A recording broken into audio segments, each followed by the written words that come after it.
கர்த்தருக்கு ஸ்தோத்திரம். கர்த்தராகிய இயேசு கிறிஸ்துவின் இன்ப நாமத்தில் இனிய வாழ்த்துக்கள். இந்த ஊழியத்தின் பாதை என்ற நிகழ்ச்சியின் தியானத்திற்காக ஜெபித்த பொழுது தேவன் தந்த வசனம் மத்தேயு எழுதின சுவிசேஷம் 9ஆம் அதிகாரம் 37ஆம் வசனம். தம்முடைய சீஷர்களை நோக்கி, அறுப்பு மிகுதி, வேலையாட்களோ கொஞ்சம். நம்முடைய கர்த்தராகிய இயேசு கிறிஸ்து தேவன் அவருடைய ஊழியக்காரர்களாகிய நாம் ஒவ்வொரு இடத்திலும் ஒவ்வொரு வயல் வெளிகளை தந்திருக்கிறார். அதாவது ஊழிய களங்களை நமக்கு தேவன் ஏற்படுத்தி கொடுத்திருக்கிறார். இந்த ஊழிய களங்களிலே பார்க்கும் பொழுது தேவனுக்கென்று நாம் ஆத்துமாக்களை ஆதாயப்படுத்துகிறவர்களாய் காணப்படுகிறோம். இங்கே அறுப்பு மிகுதியாய் காணப்படுகிறது. அதாவது இயேசு சொன்னார், பரிசுத்த ஆவி உங்களிடத்தில் வரும்போது நீங்கள் பலனடைந்து பூமியின் கடைசி பரியந்தம் எனக்கு சாட்சிகளாய் இருப்பீர்கள் என்று. நம்முடைய ஊழிய களங்கள் பூமியின் கடைசி பரியந்தம் இந்த உலகம் முழுவதும் நாம் கர்த்தருக்கென்று ஆதாயப்படுத்த வேண்டியது அவசியமாக இருக்கிறது. அதுதான் நம்முடைய ஊழிய களங்கள். இந்த இடங்களிலே பார்க்கும் பொழுது அறுப்பு மிகுதியா இருக்கிறது. தேவனுக்கென்று நாம் ஆத்துமாக்களை சேர்க்க வேண்டியது மிகவும் அதிகமாக இருக்கிறது. ஆனால் வேலையாட்களோ கொஞ்சம் என்று சொல்லுகிறார். அருமையான தேவனுடைய ஊழியர்களே, நாம் இன்றைக்கு தேவன் நம்மை அழைத்த நோக்கங்களை அறிந்து ஒரு எல்லையை நாம் வகுத்து கொள்ளாதபடிக்கு தேவன் நமக்கு தந்த ஊழிய களங்களை நாம் அடையாளம் கண்டு கொண்டு அதிலே நாம் ஊழியம் செய்யும் பொழுது நிச்சயமாகவே நாம் தேவனுடைய சித்தத்தை நிறைவேற்ற முடியும். ஆத்துமாக்களை தேவனுடைய ராஜ்யத்துக்கென்று ஆயத்தம் பண்ண முடியும். அறுப்பு மிகுதியா இருந்தாலும் வேலையாள் கொஞ்சமாய் இருக்கிறதுனால் நாம் என்ன செய்ய வேண்டுமாம்? அடுத்த வசனம் சொல்லுகிறது, ஆதலால் அறுப்புக்கு எஜமான் தமது வேலையாட்களை அனுப்பும்படி அவரை வேண்டிக் கொள்ளுங்கள் என்றார். அல்லேலூயா. எஜமான் அவர்தான், வயல்வெளியும் அவருடையதுதான், அவருடைய ஊழியக்காரர்களாகிய நாமும் அவருடையவர்கள் தான். வேலையாட்களை அனுப்புகிறதற்கு அவர்தான் கொடுக்க வேண்டும்.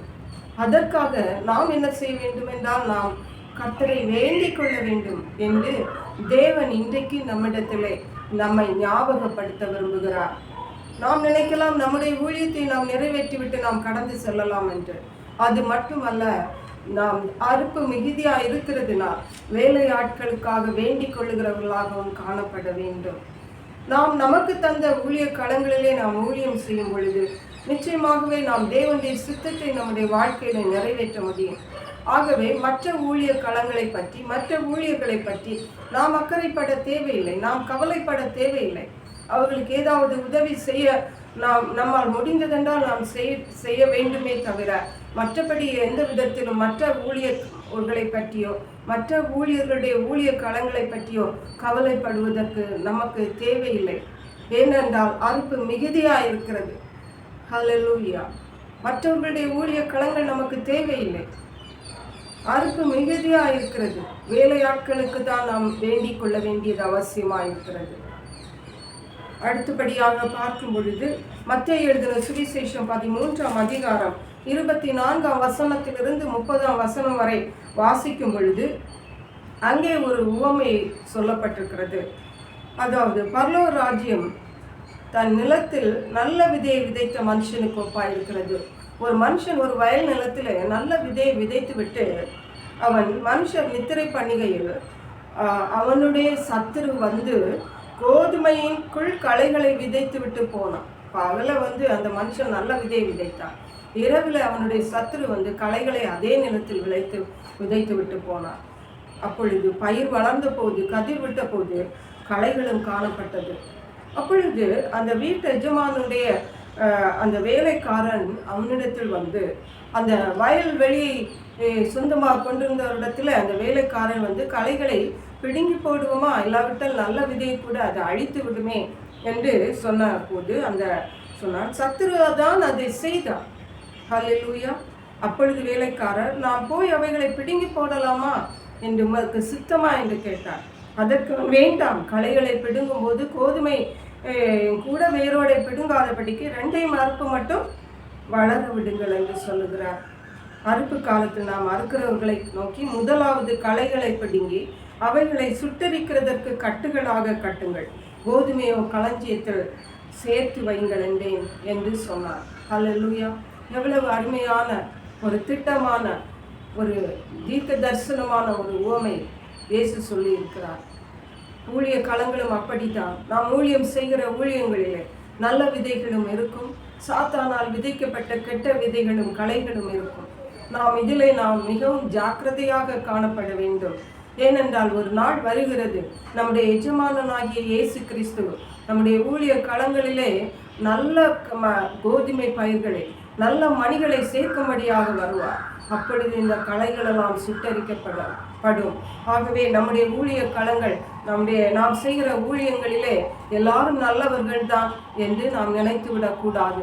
அதே நேரம் நல்லவர்களை நாம் பாதுகாக்க வேண்டியதின் கட்டாயத்திலே காணப்படுகிறோம். முடிவு பரியந்த தேவனுடைய கிருபையிலே அவர்கள் நிலை நிற்கும்படியாகவும், நாமும் தேவனுடைய கிருபையிலே முடிவு பரியந்தம் நிலைத்து நிற்கும்படியாகவும், அவருடைய நாளிலே அவருடைய சந்தோஷத்துக்குள்ளே நாமும் நம்முடைய ஊழிய களங்களில் உள்ளவர்களும் பிரவேசிக்கும்படியாகவும் நாம் காணப்பட வேண்டியது அவசியமாயிருக்கிறது. அதற்கேற்ற கிருபைகளை தேவன் நமக்கு தந்தருளுவாராக. உன்னத பாட்டின் புஸ்தகம் 7ஆம் அதிகாரம் 11ஆம் வசனம் சொல்லுகிறது, வாரும் என் நேசரே, வயல்வெளியில் போய் கிராமங்களில் தங்குவோம். ஹல்லேலூயா! வயல்வெளி என்றால் நம்முடைய ஊழிய களங்கள். அதாவது நாம் நினைக்கலாம், நாம் ஏதோ தோன்றினது, நாம் ஊழியம் செய்கிறோம், ஏதோ போய்கொண்டு இருக்கிறது. அப்படி அல்ல. இதற்கு பின்னாக ஒரு பெரிய உன்னத திட்டம், இதற்கு பின்னாக தேவனுடைய ஒரு அனாதி திட்டம் இருக்கிறது என்பதுதான் உண்மை. ஆகவே அதை செய்யத்தான் தேவன் நம்மை இந்த உலகத்திலே ஏற்படுத்தி இருக்கிறார். ஆகவே நாம் அவருக்கு உண்மையாயிருப்போம். வயல்வெளிகள் வாரும் என்னை சரை, வயல்வெளியில் போய் கிராமங்களில் தங்குவோம் என்று நாம் தேவனை நம்முடைய ஊழிய களங்களிலே அழைக்கிறவர்களாய் காணப்பட வேண்டும். அவராலே அல்லாமல் நம்மளை ஒன்றும் செய்யக்கூடாது. தேவன் நம்முடைய ஊழிய களங்களிலே இருக்க வேண்டும். அவரை நாம் நம்முடைய ஊழியங்களிலே அழைக்க வேண்டும். ஒரு சிறிய ஊழியமானாலும் கர்த்தரை நம்மோடு வைத்து கொண்டுதான் நாம் செய்ய வேண்டும். அப்பொழுதுதான் அது மிகவும் வெற்றிகரமாக, தேவனுக்கு பிரியமானதாக, ஆத்துமாக்களுக்கு ஆசீர்வாதமாக காணப்படும். தேவன் நம்முடைய வயல்வெளிகளிலே வந்து தங்குகிறதா அனுபவங்கள் நம்மிடத்திலே காணப்பட வேண்டும். தேவனை நாம் அழைக்க வேண்டும். அப்படியே இயேசு கிறிஸ்து வரப்போகிற நாளும் சீக்கிரமாய் இருக்கிறது. அன்றைக்கு நாம் யாவரும் அவரோடு சென்று தங்கும்படியாக நம்மையும் காத்துக்கொண்டு, நம்முடைய வயல்வெளிகளையும் காத்துக்கொண்டு, மந்தைகளையும் காத்துக்கொண்டு அவருக்கென்று சாட்சிகளாய் வாழ்வோம். அதற்கேற்ற கிருபைகளை தேவன் நமக்கு தந்தருளுவாராக. ஜெபிப்போம். எங்களை கிருபையா நேசித்து பாதுகாத்து வழி நடத்துகிற எங்கள் அன்பின் தகப்பனே, ஆசீர்வதிக்கப்பட்ட இந்த ஊழியத்தின் பாதை என்ற நிகழ்ச்சிக்காக நன்றி. இந்த வேலையிலும் அறுப்பு மிகுதி வேலையாட்களோ கொஞ்சம் என்று சொல்லி அதற்காக வேண்டிக்கொள்ள எங்களுக்கு கர்த்தர் கிருபை தந்து வழி நடத்துங்கப்பா. அப்படியே கர்த்தாவே, எங்கள் வயல்வெளிகளிலே களைகளையும் கர்த்தாவே நல்ல பயிர்களையும் நாங்கள் அடையாளம் கண்டு கொண்டு கர்த்தரை எப்பொழுதும் எங்களோடு கூட வைத்துக்கொண்டு உடைய ராஜ்யத்துக்கென்று ஒரு கூட்ட ஆத்துமாக்களை சேர்க்கும்படியாக கர்த்தர் எங்களுக்கு உதவி செய்வீராக. நன்றி பரிசுத்த ஆவியானவரை துதிக்கிறோம். அப்படியே கர்த்தாவே மக்கு ஸ்தோத்திரம் ஆண்டவரே. தேவன் தாமே எங்களுடைய வயல்வெளிகளிலே வந்து தங்கி இருக்க வேண்டுமா ஜெபிக்கிறோம். நன்றி இயேசுவே, நன்றி பரிசுத்த ஆவியானவரே. துதிகன மகிமை மக்கை செலுத்துகிறோம். மீட்பர் இரட்சகருமாகிய இயேசு கிறிஸ்துவின் இன்ப நாமத்தில் ஜெபிக்கிறோம் எங்கள் அன்புள்ள பரமபிதாவே. ஆமென். God bless you.